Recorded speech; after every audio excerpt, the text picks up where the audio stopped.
நிம்மதி ஏற்பட, எந்த குடும்பத்துல நம்ம குடும்பத்துல நிம்மதி ஏற்பட, எந்த மாதிரியான நிம்மதி? திருமண பிரச்சனை, வருமான பிரச்சனை, குடும்பத்துல பல வருடங்களா வப்பு சூனியம், மாந்திரிக பிரச்சனை, செய்வன கோளாறு, ஏவல் பில்லி சூனியம், இந்த மாதிரி பாதிப்புல தத்தவழிச்சிங்கன்னு நம்ம குடும்பத்துல நல்ல காரியங்கள் நடத்தலானா நடக்கல, ஒரு வீடு கட்டலானா கட்ட முடியல, ஒரு இடத்த வைக்கலானா இடத்த வைக்க முடியல, ஒரு லோனுக்கு எதிர்பார்த்துன்னு இருக்கிற அந்த லோன் கிடைக்க மாட்டுது, வாங்கின கடனை கொடுக்க முடியல, அடுத்தடுத்து இந்த கடன் பிரச்சனையே நம்ம போயின்னு இருக்கிறோம். அப்ப இந்த மாதிரியான பல விதமான தொந்தரவுகளும், நோய் இருக்குது, நோய் தொற்று அதிகமாக போயினே இருக்குது என் குடும்பத்துல. அந்த நோய் தொற்று தீர மாட்டுது, தீராத பிரச்சனையா இருக்குது, தீராத பிணிப்படியா இருக்குது. இதுக்கெல்லாம் நாங்க 1000 கோயில் குளம் போய் பார்த்துட்டோம், 1000 சாமியார்களை பார்த்துட்டோம், 1000 மந்திரவாதி பார்த்துட்டோம். இந்த பிரச்சனைல இருந்து எப்படி எங்களுக்கு மீண்டு வரதுன்னே தெரியல. தெய்வமும் எங்களுக்கு ஒத்துழைக்கல, குலதெய்வமும் வீட்டை விட்டு போயிட்டு, எல்லா தெய்வத்துக்கு வழிபாடு பண்ண, எல்லா தெய்வத்துக்கு செலவு பண்ண, எந்த விதமான வழிபாடும் எந்த விதமான செய்முறையும் எனக்கு பலன் கொடுக்க மாட்டுது. என் வாழ்க்கையே நான் செத்து போய் மாச்சிக்கலான்னு நினைக்கிறேன். அப்படிப்பட்ட நிர்பந்தத்துல நான் வந்து நிக்கிறேன். கடைசியா எதனா ஒரு வழி கிடைக்குமான்னு பாக்குறேன். அது எந்த வழி ஏது வழின்னு எனக்கு தெரியல. இந்த மாதிரியான பிரச்சனையை கொடுத்த உங்களுக்கு, இந்த மாதிரி சங்கடத்தை உருவாக்கின உங்களுக்கு, இந்த மாதிரி பிரச்சனை இருந்து நீங்க எப்படி வெளியே வரணும், இந்த கஷ்டத்துல இருந்து எப்படி வெளியே வரணும், உங்க குடும்பத்துல நல்ல நிகழ்வு எப்படி நடக்கணும், நீங்க நாள் கணக்கா ஒரு செய்வின பாதிப்புல இருக்கிறீங்க, ஒரு சூனிய பாதிப்புல இருக்கிறீங்க, ஒரு நோய் தொற்றுல இருக்கிறீங்க அப்படின்னா அதுல இருந்து நீங்க எப்படி வெளியே வரணும் அப்படின்னக்கூடிய ஒரு அற்புதமான ஒரு நிகழ்வு தான் இன்னைக்கு நான் கொடுக்க வந்திருக்கிறேன். சரிங்களா? அதாவது ஒரு மனுஷன் வந்து நோய்கிட்ட விட நம்ம அகப்பட்டுடலாங்க. ஆனா அந்த சூனியத்துக்கிட்ட மட்டும் நம்ம அகப்படக்கூடாதுங்க. இந்த வப்பு சூனியத்துல மட்டும், செய்வன கோளாறுல மட்டும் நம்ம அகப்பட்டோம்னா காலம் முழுக்க அதுங்கிட்ட போராடி போராடி போராடி போராடிய நம்ம பொருளாதாரத்தெல்லாம் இழந்து, நம்மளுடைய மான மரியாதைலாம் இழந்து, நம்மளுடைய இளமையெல்லாம் இழந்து, நம்மளுடைய தோற்றத்தெல்லாம் இழந்து, நம்ம யாருன்னு நம்ம அடையாளமே தெரியாத அளவுக்கு இழந்து, அதுங்க கூடயே போராடி நம்ம செத்து போனோமே தவிர அதுல இருந்து மீண்டு வரத்துக்கு உண்டான வழி அப்படின்றது நம்மளுக்கு எதுவும் தெரியல. சரிங்களா? அந்த வழி தான் நான் சொல்ல போறேன். ஏன் நம்ம நோய் தொற்றுல கூட நம்ம அவதிப்பட்டு நம்ம செத்து போயிடலாம்னு சொன்னோம்னா, டைரக்டா நம்மளுக்கு வந்து ஒரு நோய் வந்து போச்சு அப்படின்னா அந்த நோய்ன்றது நம்மளாலேயே முடிஞ்சிடும். ஆனா அந்த செய்வன சூனியத்தால வரக்கூடிய நோய் மட்டும் நம்மளை மட்டும் இல்லாத நம்ம குடும்பத்தை, நம்மளுடைய வம்சாவழிய அது பாதிப்படைய வைக்கும். சரிங்களா? இப்பேற்பட்ட சங்கடத்துல இருக்கக்கூடிய நம்ம எப்படி இதுல இருந்து நம்ம வெளியே வர்றது, அதை எப்படி எதிர்கொண்டு நம்ம ஜெயிக்கணும்ன்ற கூடிய ஒரு விஷயத்தை தான் இந்த வீடியோ பதிவின் மூலமா நான் உங்களுக்கு நான் சொல்ல போறேன். இந்த வீடியோ கொஞ்சம் லாங்கா இருந்தாலும் எதுவும் தப்பா எடுத்துக்காதீங்க. அப்பதான் என்ன தெளிவா சொல்லி உங்களுக்கு இருக்கிற பிரச்சனைல இருந்து நான் வெளியே கொண்டாடுறதுக்கு உண்டான ஒரு வழியை நான் சொல்ல முடியும். சரிங்களா? அப்ப ஒருத்தவன் வந்து ஒரு செய்வனை வைக்கிறான் அப்படின்னா மூலப்பொருளா பிரதானமா இருக்கக்கூடிய ஒரே விஷயம் பார்த்தீங்கன்னா விநாயகப் பெருமான் மட்டும்தான். அந்த விநாயகப் பெருமான் கிட்ட போய் இன்னார் இந்த தப்பு பண்ணாரு, ஒரு 100 ரூபாய வந்து ஒரு குழந்தை கிட்ட இருந்து அவர் திருட்டாரு, அந்த 100 ரூபாய், அந்த 10 ரூபாய ஒரு குழந்தை கிட்ட இருந்து இந்த பாண்டிச்சேரியில இருந்து கிருஷ்ணன்றவர் வந்து திருட்டாரு. அதுக்காக தான் இந்த செய்வனையை நம்ம அவருக்கு வைக்கிறோம். திடர்ந்து 10 ரூபா. அப்ப அவனுக்கு செலவு ஒரு 100 ரூபாய் நம்ம வச்சுட்டு அதோட நம்ம முடிச்சிடணும். சரிங்களா? அதோட முடிஞ்சிருமா அப்படின்னா முடியாது. 10 ரூபாய் திருட்ட ஒரு குழந்தைகிட்ட, அந்த குழந்தைக்கு அந்த குழந்தையோட அப்பா போய் ஒரு சாமியாரை பிடிச்சி அந்த கிருஷ்ணனுக்கு போயிட்டு செய்வனை வைக்கிறாரு. அப்ப அவர் செய்வனை வச்சு அதனால அவர் பாதிப்படைஞ்சாருன்னா அந்த ஒரு தண்டனையோட போயிடுமேனா? அந்த ஒரு தண்டனையோட போகாது, அது அவன் குடும்பத்தையே தொடரும்.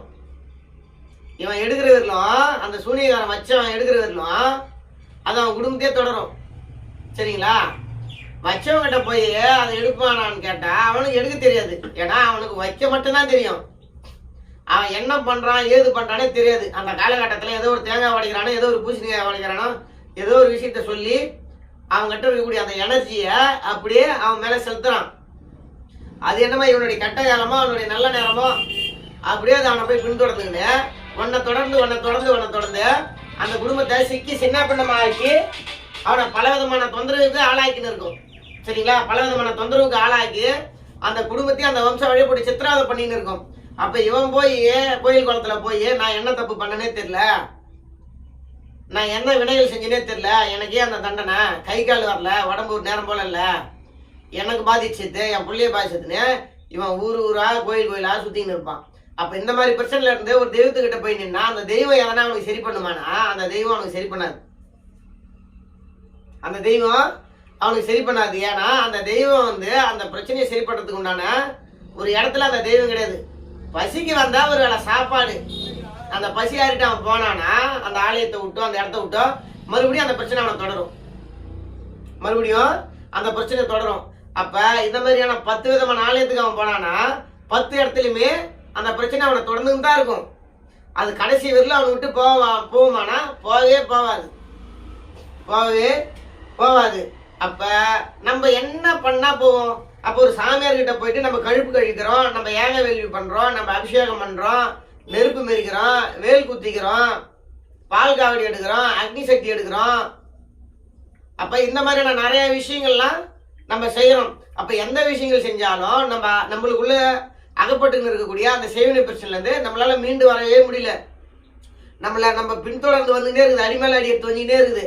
நம்ம போன்ல ஒரு காரியம் நல்ல காரியம் நம்ம பேசின்னு இருக்கோம், அந்த காரியம் முடிஞ்சிடும், அந்த காரியத்தை முடிச்சுக்கணும் அப்படின்னு இப்ப நம்ம போறதுக்குள்ளே அந்த காரியத்தை அது போய் கெடுத்துரும், இந்த காரியத்தை அது போய் கெடுத்துரும். அப்ப இந்த மாதிரியான காரியத்தெல்லாம் நம்மளுக்கு தடை பண்ணி நம்மளை சிக்கலை உண்டாக்கி நம்மள பல விதமான பிரச்சனைகளுக்கும் பல விதமான இன்னல்களுக்கும் ஆளாக்கி இந்த சூனியம் நம்மள ஒரு இடத்துல முடக்கி அப்படியே வச்சிடும்.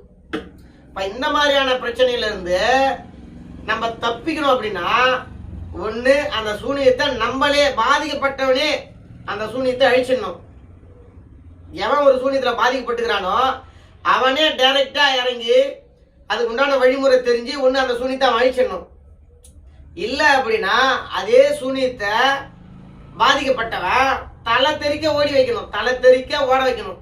அதுக்கு உண்டான வழிமுறைய நம்ம செஞ்சு நம்ம ஓட பண்ணணும், தெறிக்க பண்ணணும். நம்மளை கண்டாலே எதிராளி வச்சாலாம் சூனியம், அந்த சூனியமே தலை தெறிக்க ஓடணும். அந்த மாதிரியான வழிமுறையை தான் நம்ம தேர்ந்தெடுத்து நம்மளா செய்யணும். எந்த விதமான மந்திரவாதியும் எந்த விதமான தந்திரவாதியும் நம்மளுக்காக செய்ய மாட்டான், செய்யவும் முடியாது. சரிங்களா? ஏன்னா நம்மளுக்காக ஒருத்தன் லோல் பண்றதுக்கோ நம்மளுக்காக 24 மணி நேரமோ போராட்டம் பண்றதுக்கோ அவன் தயாரா இல்லை. அவன் கிட்ட கொண்டு ஒரு 10,000 20,000 நீ கொடுத்த அப்படின்னா நம்மளுக்காக ஒரு கழுப்பு வயசு தூக்கி போட்டு விட்டு போயிடுவான். அப்ப 4 முறை என்ன சாமின்னா அவனுக்கு நேரம் காலம் சரியில்லை, அந்த கோயிலுக்கு அந்த கோயிலுக்கு சொல்லி கதையை சொல்லி விட்டுடுவான். சரிங்களா? இது மந்திரவாதி நாடு டோப்பிக்கு. ஏன்னா அவன் குடும்ப பிரச்சனைக்கே 24 வருஷம் அவனால உழைக்க முடியாது. அதனால அவன் எப்படி நம்மளுக்கு உழைப்பான்? அதனால அவங்களுடைய டாபிக் அதோட முடிஞ்சது. அவங்களுடைய சக்திக்கு என்ன போராடுறாங்களோ அதோட முடிஞ்சு போச்சு. அது அவங்களை குறை சொல்றதுக்கு இல்லது. அவங்களுக்கு என்ன சக்திக்கு முடியுமோ அதை தான் அவங்களால செய்ய முடியும். அப்ப நம்ம செஞ்ச கருமைக்கு தகுந்த மாதிரி நம்ம தான் ஒரு விஷயத்துக்குள்ள இறங்கி நம்ம தான் கத்துக்கணும், நம்ம தான் அந்த பிரச்சனையை நம்ம தான் சரி கட்டணும். அதாவது பிரச்சனை இருக்கிற நீங்க தான் உங்க பிரச்சனையை நீங்க தான் சரி கட்ட முடியும். அது உங்களால தான் முடியும், மீதி எவனாலுமே முடியாது. சரிங்களா? ஏன்னு கேட்டீங்கன்னா எதனால நான் இந்த பதில இந்த கேள்வி நான் உங்களுக்கு சொல்றேன் அப்படின்னா செய்வினையில மாட்டிக்கிட்டு நம்ம ஏதோ ஒரு காலகட்டத்தில் ஏதோ ஒரு நேரத்தில் நம்மளுடைய போராத காலத்தில் ஒரு மந்திரத்தினால் ஏற்பட்ட ஒரு அதிர்வை, ஒரு தந்தத்தினால் ஏற்பட்ட ஒரு அதிர்வை, அந்த அக்னி தீச்சோலைய உருவாக்கி நம்ம பேர்ல செலுத்திட்டானுவோம். அப்ப அது போகுமானா அது போவாது. அது போவதுக்கு உண்டான விஷயத்தை நம்ம கரெக்டா செய்யும் போது மட்டும்தான் அது போகும். நம்ம உடம்புலே இருந்து அது பழகெடுத்து நம்ம வெப்பத்தோட அந்த சூனியம் கலந்துட்டு நம்ம உடல் சூட்டோட அந்த மந்திர தீச்சோலை என்னக்கூடிய ஒரு அக்னி பிரவேசம் நம்ம உடல் சூட்டோட அது கலந்துட்டு இப்ப நம்ம உடம்புல இருந்து நம்ம பிரிச்சு எடுக்கணும் அப்படின்னா உனக்கு எக்ஸ்ட்ரா ஒரு எனர்ஜி தேவைப்படுது, எக்ஸ்ட்ரா ஒரு அதிர்வலை தேவைப்படுது. அந்த அதிர்வலை எதன் மூலியமா வரும்னா நம்ம சொல்லக்கூடிய மந்திர அதிர்வுகளால வருது. நம்ம சொல்லக்கூடிய மந்திர அதிர்வுகளால வருது. அந்த அதிர்வை நம்ம உற்பத்தி பண்ணி அதுக்கு எதிர்மறையான ஒரு அதிர்வையும் ஒரு வெப்பத்தையும் நம்ம உண்டாக்கி தான் அதை நம்ம வெளியே எடுக்க முடியும், வெளியே துரத்த முடியும். சரிங்களா? அப்ப துரத்த முடியுமா அப்படின்னா துரத்த முடியும். உனக்குள்ள எப்ப அந்த அதிர்வு குறையுதோ, உனக்குள்ள எப்ப அந்த அதிர்வு வீக் ஆகுதோ மறுபடியும் அது உனக்குள்ள வந்துடும். இது செய்வன சூனியம் அதர்வனத்துல. சரிங்களா? சும்மா சாதாரணமா கட்டு கட்டிட்டான் தடை பண்ணிட்டானா ஒரு 2 தேங்காய் வச்சு விட்டு போயிடலாம். ஆனா அந்த சூனியம் அந்த வெப்பம் மட்டும் நம்மளா ஒரு மந்திரத்தை வந்து படிச்சு நம்மளாதான் அதை பிரிச்சு எடை எடுக்கணும். அப்ப தன்மைய பாருங்க. ஒண்ணு வெப்ப சார்ந்த விஷயங்கள் ஒண்ணு இருக்குது, இன்னொன்னு குளிர்ச்சி சார்ந்த ஒரு விஷயங்கள் இது. உதாரணத்துக்கு வந்து பாத்தீங்கன்னா மனுஷ உடம்புல வந்து பாத்தீங்கன்னா 2 வகைப்படும். ஒண்ணு சூட்டு உடம்பு, ஒண்ணு குளும் உடம்பு. ஒருத்த உடம்பு பாத்தீங்கன்னா எப்பயுமே வந்து பாத்தீங்கன்னா சூடாவே இருக்கும். இன்னொருத்த உடம்பு வந்து பாத்தீங்கன்னா எப்பயுமே பார்த்தா குளுமையா இருக்கும். அவனுக்கு இந்த குளிர்ச்சியான பொருள் எதனா சாப்பிட்டா வீசிங் கம்ப்ளைண்ட், இல்ல சளி தொந்தரவு, இல்ல சைனீஸ் பிரச்சனை அது மாதிரி வந்துடும். அப்ப சூட்டான உடம்புக்கு அவனுக்கு சூடு பொருள், அப்ப சிக்கனோ இல்ல கருவாடோ இல்ல கத்திரிக்காயோ இதை மாதிரியான பலாப்பழம் இதை மாதிரியான விஷயங்கள் சூடான பொருள் மாம்பழம் சாப்பிட்டா அப்படின்னா இவனுக்கு உடம்பு சூடாகி லொக்கு லொக்கு லொக்கு லொக்குன்னு இருமி கிடப்பான். இப்ப வயிற்றால லூஸ் பிரஷன் போக ஆரம்பிச்சிடும். அப்ப இந்த மாதிரியான பிரச்சனை போக மாட்டான். மந்திர அதிர்வுகளும் இந்த மாதிரிதான். ஒண்ணு சூடான ஒரு விஷயத்துல வரும், இன்னொன்னு குளிர்ச்சியான ஒரு விஷயத்துல வரும். சந்திரன் சூரியன் சார்ந்துதான் இந்த மந்திர பிரயோகமே இருக்குது. இந்த மாதிரி இருக்கக்கூடிய நம்ம எந்த மாதிரி மந்திரத்தை கையாளலாம், எந்த தெய்வத்துக்கிட்ட போலாம்? தெய்வம்னா ஃபர்ஸ்ட் என்னன்னு தெரிஞ்சுங்க. தெய்வன்றது வந்து ஒரு அதிர்வலை தான், பிரபஞ்சத்தினுடைய புவியிலுடைய ஒரு அதிர்வு தான் அது. நல்லவன் கெட்டவன்றது அதுக்கு தெரியுமானா தெரியாது. ஒரு பூட்டு இருக்குது இல்ல, அந்த பூட்டை யாரு போட்டாலும் திறந்துடும். கரெக்டான சாவி எவன் போடுறானோ அது அவன் அந்த சாவியை கட்டாயம் போட்டு அந்த பூட்டுல போட்டு திறந்தா அது திறந்துக்கும். காரணம் ஏன்னா அதோடைய தன்மை, அதோடைய படைப்பு, அதோடைய தத்துவம், அதோடைய வடிவம். எவன் எனக்கு கரெக்டான சாவியை செலுத்தி திறகுறானோ அவனுக்கு நான் திறந்துருவேன். திருடங்கிட்ட வந்து அந்த சாவி கட்சித்து அந்த பூட்டுல கொண்டு போயிட்டு போட்டு திறந்தா திறக்குமானா திறந்துக்கும். அதுக்கு தேவை ஒரிஜினல் சாவி, சரிங்களா? அதுக்கு திருடன் தான் வந்து போட்டு திறகுறான், திருட்டு பையன் தான் வந்து போட்டு திறகுறான். இவன் அந்த பூட்டை திறந்தானா நம்ம வீட்டுல இருக்கக்கூடிய நகையை திருடி போயிடுவான், நம்ம வீட்டுல இருக்கிற பணத்தை திருடி போயிடுவான், நம்ம வீட்டுல இருக்கிற பத்தத்தை திருடி போயிடுவான், நம்ம வீட்டுல இருக்கக்கூடிய அண்டா திருடி போயிடுவான், எல்லாத்தையும் திருடி போயிடுவான்னு அந்த பூட்டு நினைக்குமானா நினைக்காது. ஏன்னா நீங்க சொல்லலாம் அதுக்கு உயிர் கிடையாது மனசு கிடையாதுங்க. அதுக்கும் ஒரு தன்மை உண்டு, அதுக்கும் ஒரு உயிர் உண்டு, அதுக்கும் ஒரு செயலாக்கம் உண்டு, அதுக்கும் ஒரு வடிவம் உண்டு. இந்த உலகத்துல உயிர் இல்லாத பொருளே கிடையாது, சரிங்களா? தேவையற்ற உயிர், தேவையில்லாத உயிர். தேவையற்ற உயிர் இப்ப நான் பேசிக்கின்னு உங்களாண்ட இருக்கிறேன்ல, இது தேவையற்ற உயிர். என் உடம்புல இருந்து இந்த உயிர் போயிடுது அப்படின்னா வெறும் ஜடம் மட்டும்தான் இருக்கும், இந்த உடல் மட்டும்தான் இருக்கும். அப்ப இந்த உடல் வந்து தேவையற்றது. அப்ப தேவையற்றனா இந்த உடலும் தேவையற்றதா, யாருக்கு தேவையற்றதா இருக்கும்? 2 நாளுக்கு அப்புறம் இந்த உடம்பை இங்கேயே போட்டுட்டு என் பக்கத்துல நீங்க உட்காந்தீங்கன்னா புழு எடுத்து நாத்தை எடுத்துடும். நாத்தை எடுத்ததுக்கு அப்புறம் நல்லது இந்த உடம்புல உயிர் மூச்சு இருக்கிறதுல நல்லது செஞ்ச இந்த உடம்பு உங்களுக்கு கெடுதலை கொடுக்க ஆரம்பிச்சிடும். அதான் தேவையற்ற உயிரற்ற உடல், தேவையற்ற உடல் அப்படின்றது. அப்ப என் உடம்பே பாருங்க, என் உயிர் போனதுக்கு அப்புறம் செத்து போய் 4 நாளுக்கு அப்புறம் நாத்தை எடுத்து இதுல இருந்து ஒரு விஷக்கிருமி உண்டாகி உங்களே பல நோய்களுக்கு உண்டாக்குது பாருங்க, சரிங்களா? அப்ப பாத்தீங்களா, அப்ப எல்லாத்துக்குமே உயிர்ன்றது இருக்குது, அது ஒரு குணம்ன்றது இருக்குது, அது ஒரு செயல்ன்றது இருக்குது. அப்ப நம்ம பயன்படுத்தக்கூடிய ஒரு உயிர், பயன்படுத்தாதக்கூடிய ஒரு உயிர். இப்ப எனக்கு இந்த உடம்புல பயன் இருக்கும்போது என்னால நீங்க பலன் பெறறீங்க. என் பொண்டாட்டி பிள்ளைங்களோ எங்க அம்மா அப்பாவோ யாரோ பலன் பெறாங்க. அப்ப இந்த உடம்புல உயிர் பிரிஞ்சதுக்கு அப்புறம் இந்த உடம்பு வச்சு யார் பயன் பண்றாங்க பாருங்க? தூய்மை மண்ணில் போட்டுறாங்க, இல்ல தூய்மை போட்டு எரிச்சிடுறாங்க. அந்த மாதிரி அப்ப எரிக்காத வச்சிருந்தாலோ நம்ம புள்ளதானோ, நம்ம மக்கள் தானோ, நம்ம சாமி தானோ அப்படின்னு நீங்க பக்கத்திலே வச்சிருந்தீங்கன்னா இந்த உடம்பே நாத்தை எடுத்து இந்த உடம்பே உங்களுக்கு விஷமா மாறிடும்.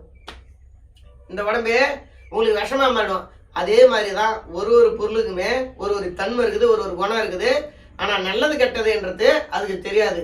சாவி யாருக்கிட்ட கிடைக்குதோ அவன் பூட்டை திறந்து தேவைப்படுற விஷயத்த எடுத்துக்கலாம். தெய்வத்தன்மையும் அப்படிதான், தெய்வமும் அப்படிதான். எவனுக்கு கரெக்டான வழிமுறை தெரியுதோ அவன் தான் இந்த உலகத்துல ஜெயிக்க முடியும், அவன் தான் இந்த உலகத்துல வாழ முடியும். சூழ்ச்சியோ தெரியாதவன், வழிமுறை தெரியாதவன் கட்டாயமா வாழ முடியாது, அவனால ஜெயிக்க முடியாது.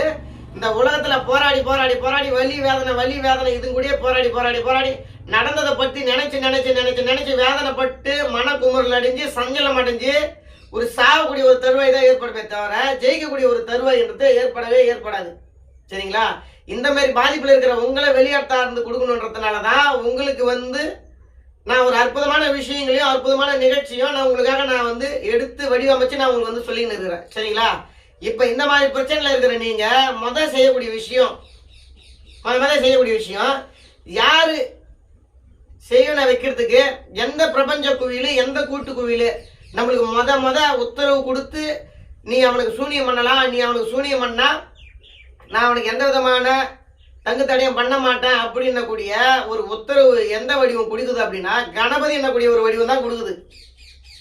விநாயகப் பெருமான் என்னக்கூடிய ஒரு வடிவம் தான் கொடுக்குது. ஏன் கொடுக்குதுன்னா அவன் கரெக்டான ஒரு விஷயத்த சொல்லி இந்த குழந்தைகிட்ட 10 ரூபா திருட்டா அதுக்காக தான் நான் அவனுக்கு நான் செய்வனை வைக்கிறேன், நீ போய் அவனுக்கு இந்த பாதிப்பு நீ போய் கொடுக்கணும், வச்சிருக்க நான் செலவு கொடுக்கணும், நான் வச்சுட்டான் 10 ரூபா திருடத்துக்கு வச்சுட்டான். அப்ப அந்த கணபதி என்ன பண்றாருன்னா சரி அப்படின்னக்கூடிய கணபதியில் இருக்கக்கூடிய அதிர்வு ஒத்துழைக்குது. இப்ப நீங்க என்ன பண்றீங்கன்னா அந்த மாதிரி பிரச்சனை நீங்க மாட்டீங்க. ஒரு 10 தேங்காய் எடுத்துக்கங்க, 10 தேங்காய் எடுத்து நல்லா ஒரு சணல்ல போட்டு நல்லா கட்டிக்குங்க. ஒரு சணல்ல போட்டு 10 தேங்காய் ஒரு மாலை மாதிரி கட்டிக்கின்னு நீ அதே கணபதி கிட்ட என்ன பண்றேன்னா ஊர்ல இருக்கிற கணபதியோ இல்ல எங்க இருக்கிற கணபதியோ நீ போய் என்ன பண்றேன்னா நான் 10 ரூபா திருடனது உண்மைதான், அன்னைக்கு என் பசிக்காக நான் திருடிட்டேன், வேற வழி இல்லாத நான் திருடிட்டேன், என் பொண்டாட்டி பிள்ளைங்களுக்கு கஞ்சி ஊத்துறதுக்கு வழி இல்லாத நான் திருடிட்டேன், தெரிஞ்சா தெரியாமலே 5,000 நான் திருடிட்டேன். ஆனா அதுக்காக இவ்வளோ ஒரு என் குடும்பத்தையே சிக்கி சின்ன பண்ண மாயிட்டா, என் உடலே சிக்கி சின்ன பண்ண மாயிட்டா. இதுல இருந்து நீ தான் என்ன வெளியெடுத்து விடணும். எந்த ஒரு செய்வன சூனியை என்ன தொடுத்ததோ அதை நீ தான் எனக்கு தடை பண்ணி கொடுக்கணும், நீ தான் எனக்கு விரட்டி கொடுக்கணும். அப்படின்றதுனால இந்த 10 தேங்காய நீ மாலையா கட்டி வச்சிருக்கல அவர் கழுத்துல கொண்டு போய் போட்டுரு. அவர் கழுத்துல கொண்டு போயிட்டு இந்த மாலையை கொண்டு போய் போட்டுடு, ஒரு பூ மாலையும் வாங்கி போட்டுடு. சரிதானே? அவர் என்ன பண்ணுவார்னா எந்த அதிர்வு எந்த பேய் எந்த யாவலு எந்த மோகினி எந்த சைத்தான் எந்த ஜின்னு எந்த வடிவத்துல வந்து உன்னை ஆட்கொண்டு உன்னுடைய குடும்பத்தை சிக்கி சின்ன பண்ண மாச்சோ இந்த விநாயகர் என்ன பண்ணுவார் அப்படின்னா எல்லா பிரபஞ்சத்துல கூடிய எல்லா தேவதைகிட்ட சொல்லுவார் அந்த பையனை காமம் பண்ணு, அந்த பையனை காமம் பண்ணு, அந்த பையனை காமம். ஏன்னா இவருக்கு இப்போ ஒரு வழியை கொடுத்துட்டோம்ல, நம்ம அந்த வழியினுடைய உணர்வு என்னன்றதை அவர் அனுபவிப்பார்ல. இப்ப தெரியல அவருக்கு நல்லது கெட்டது என்ன ஏதுன்னு. நம்மளுக்கு வழி இருக்கும்போது நான் ஐயா அம்மானு கத்துறேன்ல, இப்ப அவருக்கு ஒரு வழியை நம்ம கொடுக்கும்போது அவர் என்ன பண்றாரு எல்லாருக்கிட்டையும் சொல்றாரு. சரிங்களா? நீங்க ஒரு மாலையை போட்டு 1 மணி நேரம் கழிச்சு அந்த கோயிலுக்கு இருக்கிற ஐயரோ பூசாரி அந்த தேங்காய் எடுத்து எது பண்ணாலும் பிரச்சனை கிடையாது. கண்ணுக்கு தெரிஞ்ச தேங்காயை மட்டும்தான் அவன் எடுப்பான். ஆனா நீ உன் மனசால அவருக்கு போட்டு தெரியுமா? கண்ணுக்கு தெரியாத ஒரு மாலையா அதை நீ மட்டும்தான் கைட்ட முடியும். வேற எந்த கொம்பனாலையும் அதை கைட்ட முடியாது. நீ அதை பத்தி அச்சப்படாத. அந்த மாலையை போட்டு நான் பண்ணது தப்பு தான், என்னை மன்னிச்சு நீ காலில் வந்து கும்பிட்டு ஒரு 2 ரூபா உண்டியில போட்டு வா, இது உனக்கு கட்டுற படிகாசுன்னு. சரிங்களா? உன்னுடைய பிரச்சனைகள்லாம் அவர் முடிச்சு கொடுப்பாரு.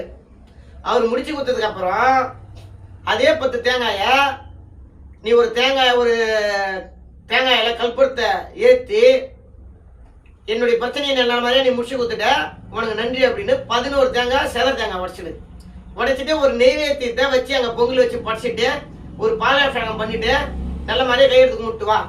உன் குடும்பத்தில் கல்யாணம் நடக்கலனாலும் நீ இந்த பரிகாரம் தான் செய்யணும். உன் பொண்டாட்டியும் நீயும் பிரிஞ்சிருந்தாலும் நீ இந்த காரியத்தை தான் செய்யணும்.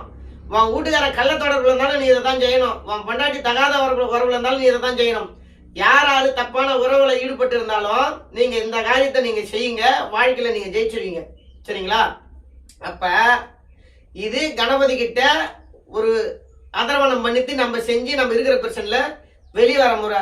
இப்ப அதை நம்ம திறத்தணும்ல, அந்த செய்வனிய நம்ம திறத்த நல்லா விடாத.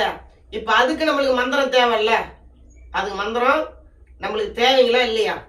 கட்டாயமா தேவை. அந்த மந்திரத்தை இந்த வீடியோவில உங்களுக்கு நான் எழுத்து வடிவமா நான் போடுறேன். அந்த மந்திரத்தை நீங்க நல்ல ஓயாத உச்சாரணம் மாறணும். என்ன கூட 2 மந்திரத்தை போடுறேன். ஒண்ணு அதை நீ அழிச்சிரு, இல்லைன்னா உன் பக்கமே தலை வச்சு படுக்காத அளவுக்கு அதை தெத்துரு. இந்த பிரபஞ்சத்தினுடைய உயிர் சக்திய உனக்குள்ள டைரக்டா நீ வர வச்சுக்கி. அது உன்னை விட்டு தலை தெறிக்க ஓடிடும். அதுவே இந்த தேங்காய் மாலைய இந்த சாமியார் தான் உனக்கு மனசுல பட்டா, உனக்கு மனசுல தெரிஞ்சுது அப்படின்னா அந்த தேங்காய் மாலைய அவன் செய்யற அடிக்கடிக்கு எனக்கு தொந்தரவு கொடுக்குறான், நீ என் பக்கமே வரக்கூடாது, அவனை என் கிட்டே வரக்கூடாது அப்படின்னா ஒரே ஒரு தேங்காய் எடுத்து போயிட்டு அந்த பிள்ளையர் காலில் வச்சிரு. அவன் என் பக்கமே வரக்கூடாதுன்னு. ஜென்மாந்தத்துக்கு அவன் வரமாட்டான். அவன் கத்த களியே வீணா போயிடும். அதுக்கு 2 ரூபா படிகாசு தான் கட்டணும். சரிங்களா? உங்களுக்கு உள்ள போறதுக்கு உண்டான வழியும் கொடுத்துட்றேன், வெளியே வர்றதுக்கு உண்டான வழியை நான் கொடுத்துருக்கிறேன். ஆனா தயவு செய்து நீங்க யாரனா அழிக்கணும், நீங்க யாரனா கெடுக்கணும்னு கூடிய ஒரு முயற்சியில மட்டும் நீங்க ஈடுபடாதீங்க. காரணம் ஏன்னா இதை தப்பா பிரயோகம் பண்ணும் போது உங்களுடைய குடும்பமே அடி வாங்கும், உங்களுடைய பிள்ளைகள் அடி வாங்கும், உங்களுடைய பொண்டாட்டி பிள்ளைகள் அடி வாங்கும். அப்ப டைரக்டா ஒரு குருவுடைய சாபத்துக்கு நீங்க ஆளாவீங்க. நீங்க இருக்கிற பிரச்சனையில இருந்து வெளியே வரணுன்றதுனாலதான் இந்த வழிமுறையை நான் சொல்றேன். இதெல்லாம் மிக அரிதான ஒரு சூட்சமம், ரொம்ப பொக்கிஷமான ஒரு சூட்சமத்தை உங்களுக்கு எடுத்து நான் சொல்லின்னு இருக்கிறேன். ஒரு வார்த்தைக்கும் ஒரு விஷயத்துக்கும் சூட்சம் இருக்குது. இதை நீங்க பயன்படுத்தி இருக்கிற பிரச்சனை வெளியே வாங்க. தயவு செய்து கெட்ட காரியத்துக்கு பயன்படுத்துறாதீங்க. மற்றவங்க குடும்பத்தை கலைக்கிறதுக்கு இந்த ஒரு விஷயம் பண்றாதீங்க. மற்றவனுடைய வருமானத்தையோ பொருளாதாரத்தையோ முடக்கிறதுக்காக அந்த மாலை கட்டியதுமே நீங்க போடாதீங்க. அது கெட்ட செயல். பிரச்சனையில் இருக்கக்கூடிய நீங்க நான் சொன்ன வழிமுறையை நல்லா கவனிச்சு செஞ்சு பிரச்சனைல இருந்து நீங்க வெளியே வாங்க. தயவு செய்து நான் சொல்றேன், சரிங்களா? இந்த மந்திரத்தை எழுத்து வடிவிலே நான் உங்களுக்கு போட்டு உங்களுக்கு நான் கொடுக்குறேன். நீங்க பலன் பெற்றுங்க. மாரண மந்திரம் கொடுப்பேன், உச்சாரண மந்திரம் கொடுப்பேன். இதை பயன்படுத்தி நீங்க வெளியே வாங்க, சரிங்களா? நீங்களே உங்க பிரச்சனைல இருந்து வெளியே வரக்கூடிய ஒரு அற்புத தகவலை நான் சொல்லிக்கிறேன். நன்றி, வணக்கம். அடுத்த வீடியோல நான் அற்புத தகவல் சொல்றேன், சரிங்களா?